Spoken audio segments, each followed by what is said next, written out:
নমস্কার বন্ধুরা, আপনারা দেখছেন পিআর ভিলেজ কিচেন।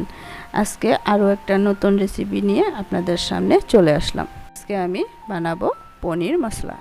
রেসিপিটার জন্য প্রথমে আমি কিছু ভাজা মশলা তৈরি করে নিব। একটা তেজপাতা ছিঁড়ে দিয়ে দিলাম, গোটা জিরে, গোটা ধনে, মহুরি, কিছু গরম মশলা, দারচিনি, এলাচ, লবঙ্গ ভালোভাবে ভেজে একটা মিক্সিতে গুঁড়ো করে নেব। মিক্সিতে দিয়ে দিলাম। এবার আমি পনিরটাকে রেডি করে নিব।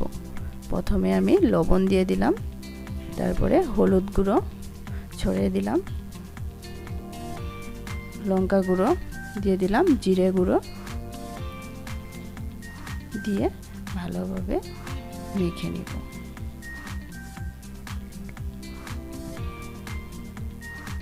এদিকে কড়াই বসিয়ে দিয়েছি, কড়াইটাও গরম হয়ে গিয়েছে। কড়াইতে অল্প বাটার দিয়ে দিলাম।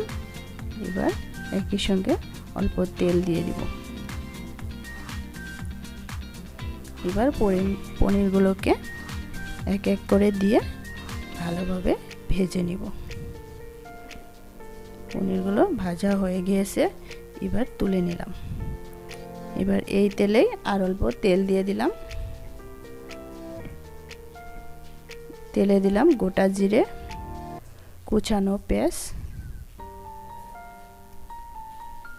পেঁয়াজটা দিয়ে অল্প টাইম ভেজে নিব। অল্প সময় ভাজার পর এবার টমেটো কুচি দিয়ে দিলাম। টমেটো কুচিটাকেও ভালোভাবে মিশিয়ে অল্প সময় নাড়াচাড়া করে ভেজে নিব। এবার এক এক করে মশলাগুলো দিয়ে দিব।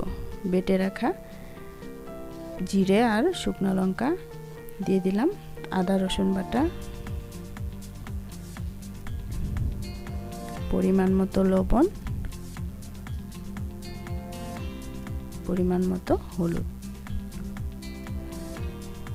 দিয়ে ভালোভাবে ভাজতে থাকবো। মশলাটা অল্প টাইম ভেজে নিলাম। এবার অল্প জল দিয়ে দিব যাতে মশলাটা পুড়ে না যায়। জল দিয়ে অল্প ভেজে ঢাকা দিয়ে দিব।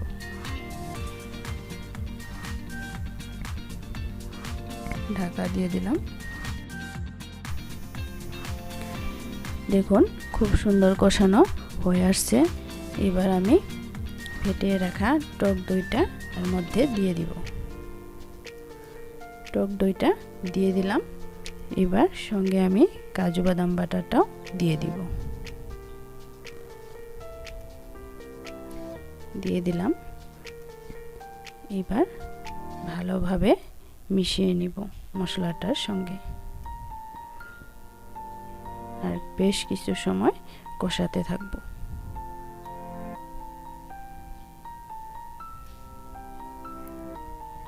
এই যে খুব সুন্দরভাবে কষানো হয়ে আসছে, তেলও ছেড়ে দিয়েছে। এবার আমি পরিমাণ মতো জলটা দিয়ে দিব। বাটিতে লেগে থাকা কাজু বাদাম বাটাটা ধুয়ে জল দিয়ে দিলাম। জলটা আমি 2 বাটি দিয়েছি। এবার আমি ভালোভাবে মিশিয়ে কিছু সময় জাল হতে দিব। এই ঝোলটা খুব সুন্দর ফুটে এসেছে। এবার আমি পনিরগুলোকে দিয়ে দিব। পনিরগুলো দিয়ে দিলাম। এবার আমি কিছু সময়ের জন্য ঢাকা দিয়ে দিব। ঢাকা দিয়ে দিলাম। দেখুন খুব সুন্দর ফুটে গিয়েছে। এবার আমি ভাজা মশলার গুঁড়োটা 1 চা চামচ দিয়ে দিব। ভাজা মশলার গুঁড়োটা দিয়ে দিলাম। 1 চা চামচ গরম মশলা দিয়ে দিলাম। দিয়ে ভালো করে মিশিয়ে নিব।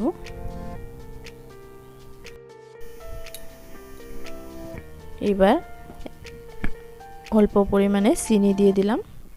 চিনিটা দিয়ে ভালোভাবে মিশিয়ে নিব। রেসিপিটা কিন্তু ভাত রুটি দুটার সঙ্গে খেতে দারুণ লাগে। আপনারাও একবার এইভাবে ট্রাই করবেন, ভালো লাগবে। ভিডিওটা ভালো লাগলে লাইক করবেন, চ্যানেলটা সাবস্ক্রাইব করে দিবেন।